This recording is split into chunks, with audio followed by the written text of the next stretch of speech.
I just learned this 51 years ago. The barcode was invented. The very first product scanned, Wrigley's Juicy Fruit Gum in 1974. Well, fast forward to today, this next app is using that very old technology to mass upload physical products to be sold at a global scale on Shopify. Let's welcome to Shop Tank Neil from Scan to Sell. Welcome, Neil. Let's give it up for Neil. That song is gonna get stuck in our heads. Okay, kick it off. It's 2025 and your neighborhood store still doesn't have a website. Imagine typing in a title, description, and finding professional product photos for every single product in the store. With 3,000 products at 20 minutes per product, that's 41 days for this store to get online. And that's why we made Scan to Sell, where you can go from barcode to a live Shopify product in seconds. Our app offers 4 different ways to get your products online. Firstly, with a phone camera. Simply open the app, grab one of your products, and scan the barcode, and let our AI get to work. We'll write you a title, a description, and even find you professional photos of that product. Choose the photos you like, enter in a quantity and a price, and in one click, your in-store inventory is live on your Shopify store.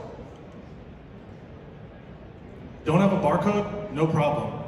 We also let you take a picture of your product. Simply snap a pic, and our AI will do the rest, writing you a nice title, description, and even finding other professional photos of that exact same product.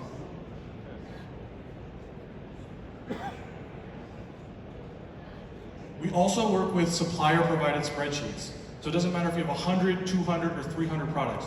Drag it in the Scan to Sell, and in a couple of minutes, all those products will be online.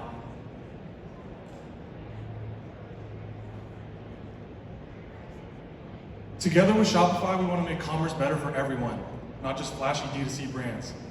We want to keep brick and mortar at the heart of their communities. There are 370,000 stores across the US and Canada that are still offline, and we want to help them get online. With Scan to Sell, Shopify can be the go-to platform for this untapped market. I'm Neil from Scan to Sell. I'll take any questions. Great job. Good work, Neil. Okay, take this work. Tintin, I know you like this one. Why don't you kick us off? Thanks a lot for introducing us to Scan to Sell. I guess maybe my question is a bit longer term, right? What's the next phase of this product, right? So I love the ease, I love the simplicity, but what's the bigger picture here?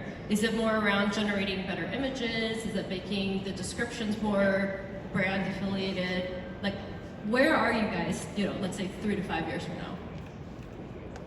Frankly, I just love solving one problem really well, and that's what this app does. But, Great answer. But there is a world where there's a lot of stuff that brick and mortar stores, like we've been in the brick and mortar stores that have written customer lists on a piece of paper.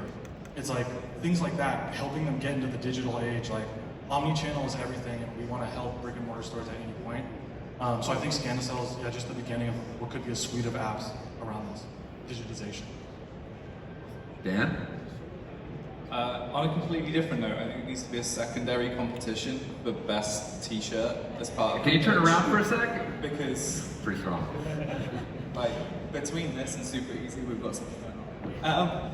So I'll be honest, there's one thing I really, really don't like about this, and it's really pathetic, is I wish the UI was much more Shopify-like.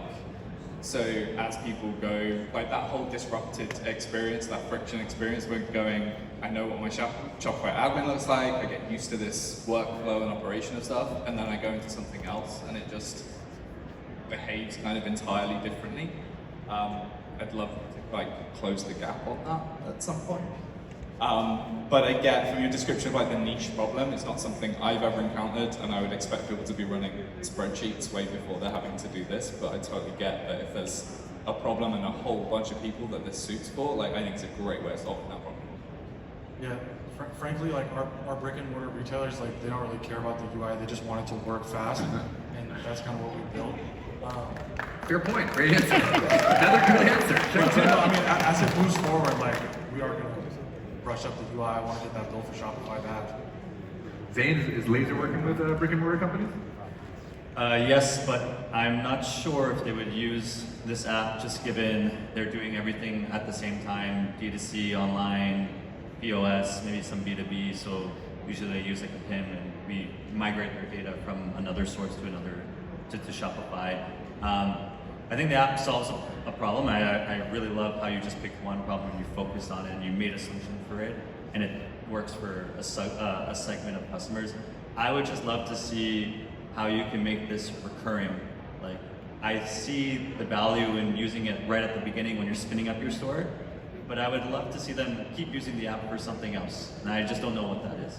So I was actually surprised too, like basically when our customers download, they'll have this like big scan where they get like 3,000 products online, but then they keep the app because every couple months they're getting new inventory in from suppliers or from like, you know, they got a winter thing or a summer thing. So it is a recurring need actually to keep getting the products online.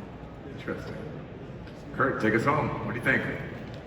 I like this app. 100% it solves a problem and saves time. I think the objection to Bust is going to be how accurate is that data, right? And just, I'm scanning a barcode and then this generates a product listing in the live store. So in the app listing, maybe listing out verticals where like it does really well will probably help you because this is very broad. And then my other comment, from experience, suppliers give you the spreadsheet with like, here's the update. That's the thing that's really helpful. You kind of like glossed over that feature. Oh my gosh, that feature, like if there's ways to automate it, simplify it, where it's like, oh, I could just email the spreadsheet and then it auto updates it, maps the fields. That'd be really cool. I think that's where you add a lot of value to this. Awesome. Yeah, so on the first point, like a main metric we track is our scan rate. So basically how many barcodes that got scanned made into online products. And we hook into several different barcode vendor databases and it's surprisingly pretty high. Last time I checked it was like 84% of the products we find. Across a lot of different verticals. We got supplement stores, we got baseball stores, we got home and garden, you name it. In terms of the supplier spreadsheets, yeah, that's been a new addition. We had like a big customer come on that had like 30 stores in the US and they just got these big spreadsheets, they want to just upload them. And yeah, that feature's been pretty helpful. And yeah, it's like, I don't know what else. Solid answers, Neil. Thanks so much. Let's give it up for Neil. Great job, man. Okay, we have two apps